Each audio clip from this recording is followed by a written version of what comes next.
Hablar con Jesús. Señor mío y Dios mío, creo firmemente que estás aquí, que me ves, que me oyes. Te adoro con profunda reverencia. Te pido perdón de mis pecados y gracia para hacer con fruto este rato de oración. Madre mía Inmaculada, San José mi Padre y Señor, Ángel de mi guarda, interced por mí.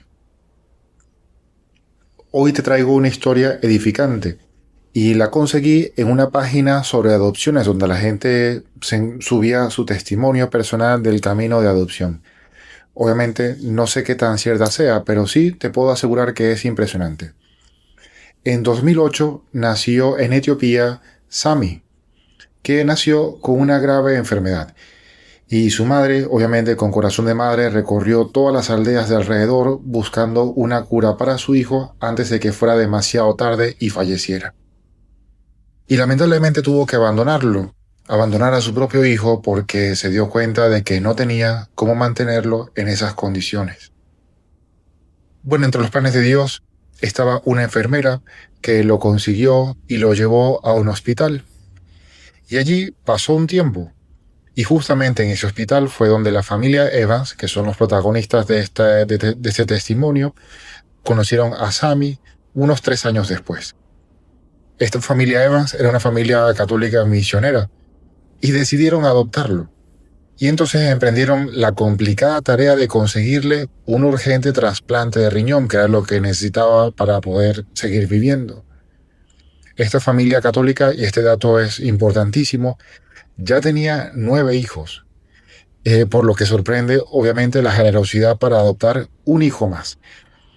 De hecho, esto también fue providencial porque la hija mayor de esta familia, de los Evans, que entonces tendría unos 19 años, resultó ser donante perfecta de uno de sus riñones. Finalmente, el trasplante se llevó a cabo, no hubo mayores complicaciones, la compatibilidad fue casi total. Y al menos cuando leí el testimonio decía que este muchacho ahora ya es un hombre de 17 años, sano, muy devoto. Y esta familia Evans obviamente es un testimonio de cómo Dios teje sus cadenas de salvación. Claro, al escuchar esa historia hay muchas preguntas, ¿no?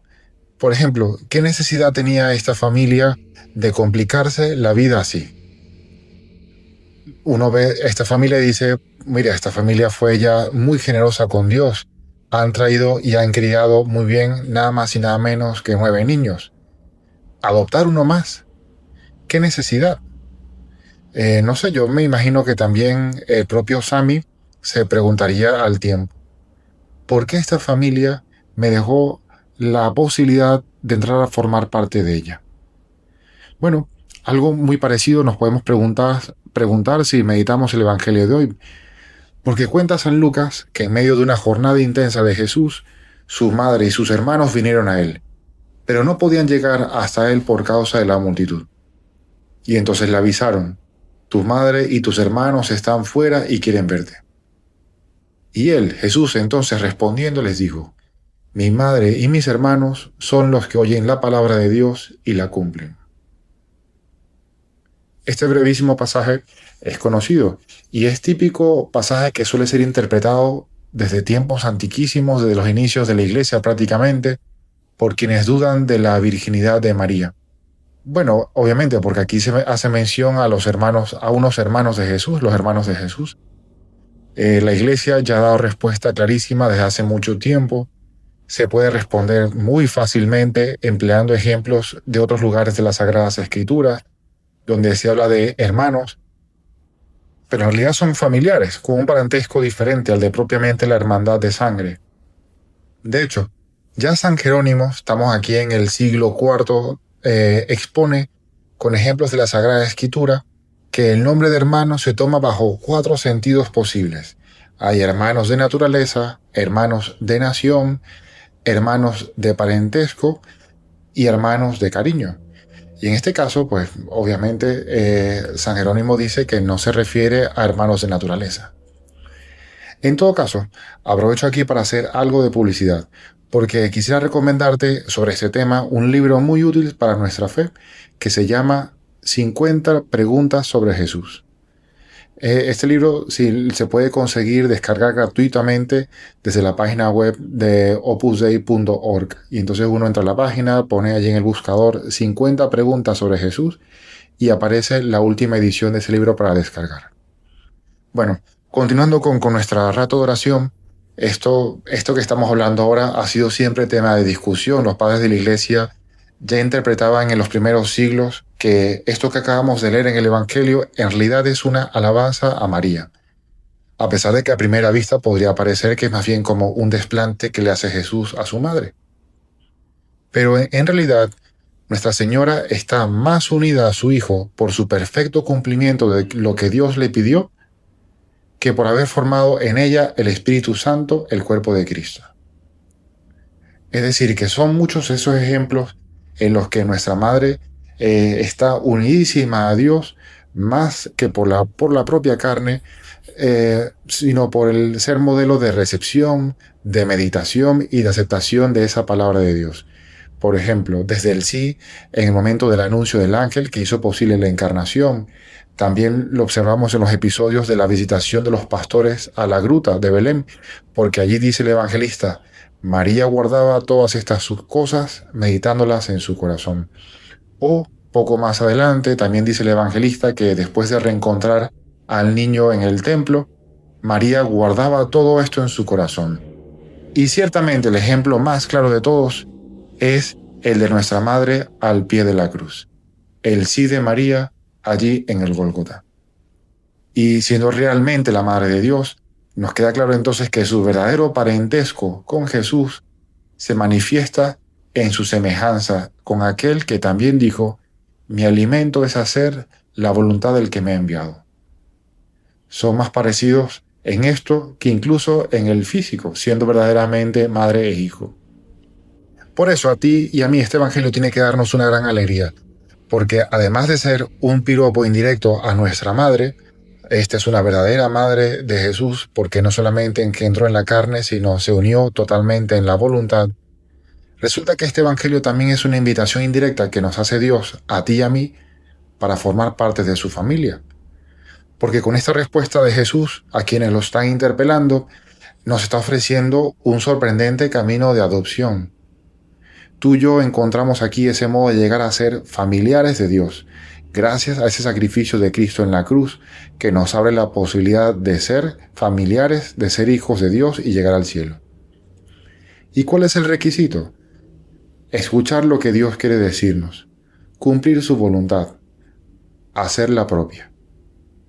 Por eso recibimos el bautismo, por eso nos acercamos a los sacramentos, por eso meditamos la palabra de Dios, luchamos por identificarnos con Jesús. En definitiva, querer lo que quiera Dios, que es imposible sin unirnos a Cristo en la cruz. Vaya acto de generosidad que Dios nos presenta el día de hoy, ¿no? Dios decide adoptarnos sin necesitarnos. Él se toma la molestia de ofrecernos ser hijos suyos, cuando puede perfectamente seguir sin nosotros. ¿Por qué Dios me deja entrar a formar parte de su familia?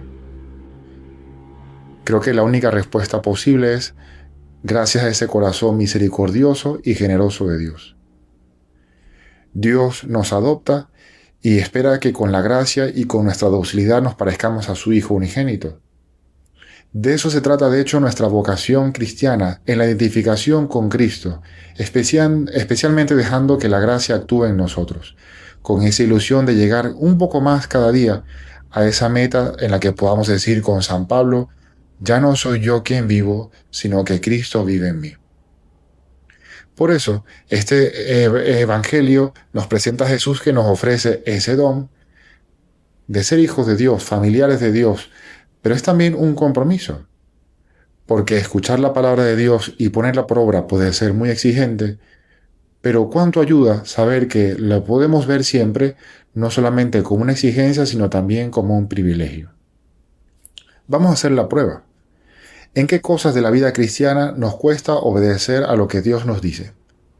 En la caridad con el prójimo, tal vez en la laboriosidad cuando se mete la pereza, el poner la otra mejilla porque el orgullo y la soberbia nos hacen resistirnos, en el desprendimiento de los bienes materiales.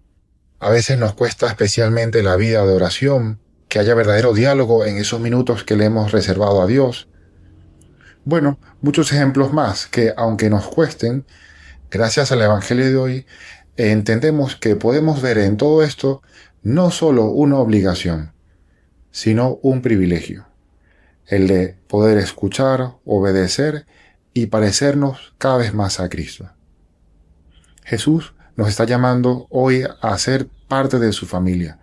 No tengamos miedo a escuchar su voz y de llevar su amor por todo el mundo con todas nuestras acciones. Que se note que estamos intentando escuchar a Dios y obedecer a Dios. Como San Pío de Pietrelcina, que estamos celebrando el día de hoy en su memoria litúrgica, vamos a vivir con pasión y entrega, sabiendo que siempre está Dios con nosotros y que nos ofrece con una infinita paciencia esta oportunidad de ser hijos adoptivos en Cristo. Te doy gracias, Dios mío, por los buenos propósitos, afectos e inspiraciones que me has comunicado en esta meditación. Te pido ayuda para ponerlos por obra. Madre mía Inmaculada, San José mi Padre y Señor, Ángel de mi guarda, interceded por mí.